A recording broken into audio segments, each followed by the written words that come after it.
Malaria is a life-threatening disease caused by parasite transmitted through the bites of an infected female Anopheles mosquito.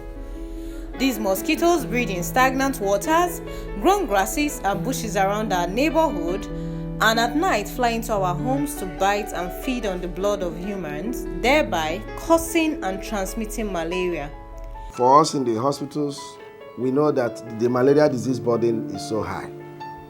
And so we ensure that looking at the prescription patterns, looking at the disease burden, looking at so many other parameters, we ensure that we have adequate and enough malaria medicines.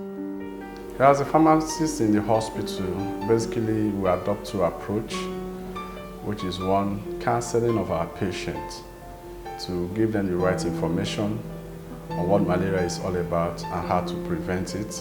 And secondly, what we will do is to ensure that the product we use, which is the drug, is the one approved by WHO, which is ACT. And of course, it must be of good quality. So basically, these are the two approaches we use, counseling and ensuring that we use good products. We try to demystify. There are lots of myths about malaria being caused by witchcraft, eating oily food, being given to you spiritually by your enemy. I'm going to try to educate people on what causes malaria, the parasite, and the insect that carries, that's the vector of the malaria parasite. And then we'll provide quality, effective, affordable anti-malarials for the public. Then insecticide-treated mosquito nets. These and many more are the things we do to enlighten our clients, enlighten the public and the community. In 2019, the World Health Organization reported that about 409 million died of malaria. The African continent has the highest incidence of malaria, with Nigeria recording the highest burden of cases and deaths due to malaria. 25th of this month, April, it will be marked as World Malaria Day. Nigeria will join other countries of the world, and River States, where I practice or where we are currently, will also join other states in Nigeria to mark the World Malaria Day. So these are good efforts. But then there are lots that the government will need to do, especially in the area. I would like to use this opportunity to call on the attention of government. The healthcare system in Nigeria is highly fragmented, and sometimes instead of people looking at what should better the health of patients, rather people are looking at their individual professions and all this. So the government should try to be like a father and bring all the healthcare professionals together, so that they will always work like as we find in countries like the USA, UK and the rest, where you have higher life expectancies because of strong healthcare teams. The main focus for celebrating the World Malaria Day is hinged on 1. Raising awareness of global efforts to the control of the scourge. 2. To ultimately eradicate this scourge called malaria. 3. To assess the progress towards the goals, which are, of course, aimed at controlling malaria and reducing the mortality in our nation and in Africa as a whole. Children under the age of 5 and pregnant women are at higher risk of the deadly effects of malaria. Malaria can cause miscarriage, stillbirth, preterm delivery in pregnant women, or even death of mother and unborn child. Pharmacists under the aegis of the Pharmaceutical Society of Nigeria are committed to the mandate to end malaria in Nigeria.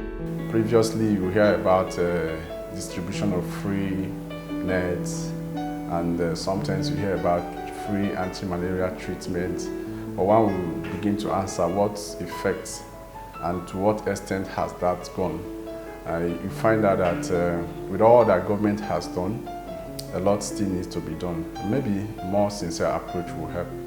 Zero malaria starts with me. Now the question is, what has been my effort towards malaria eradication?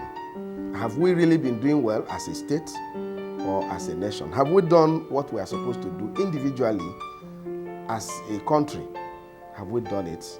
Some of the symptoms of malaria include fever, headache, nausea, and vomiting, yellowness of the eyes and skin due to loss of blood. Pharmacists warn that malaria is not the same as COVID-19 or typhoid fever. You can ask your pharmacist for clarification. It is heartwarming, however, to note that malaria is curable and preventable. Keeping your environment clean is one way of preventing malaria, because you have to cut the tall grasses where these vectors, they breed. Clean up the drainages, pools of water, do not store water and dirty water around you. Fumigate is possible around your environment. Use insecticide-treated mosquito nets, especially for children and pregnant women who are more vulnerable, and of course sicklers to malaria. And then when you feel symptoms, you start having some symptoms, check it out, do a malaria parasite test, and if it's malaria, treat. Pharmacists advise that you stay a minimum of 30 minutes away from the home after spraying insecticide to limit exposure, especially when children are at home. Always ask your pharmacist for safe brands of insecticides and the appropriate mosquito nets to use. As pharmacists across Nigeria and beyond converge in the Garden City, Port Harcourt, southern Nigeria, this November 2021, for the 94th Annual National Conference, pharmacists will be discussing ways to improve their contributions towards addressing common health challenges in the nation, such as malaria, HIV and AIDS, COVID-19, and many others. Happy World Malaria Day. Pharmacists in Rivers State are proud to be part of the campaign to draw the line against malaria. Pharmacists in Rivers State, we are proud to be part of the campaign to draw the line against malaria. Pharmacists in Rivers State are proud to be part of the campaign to draw the line against malaria. Pharmacists in Rivers State are proud to be part of the campaign to draw the line against malaria.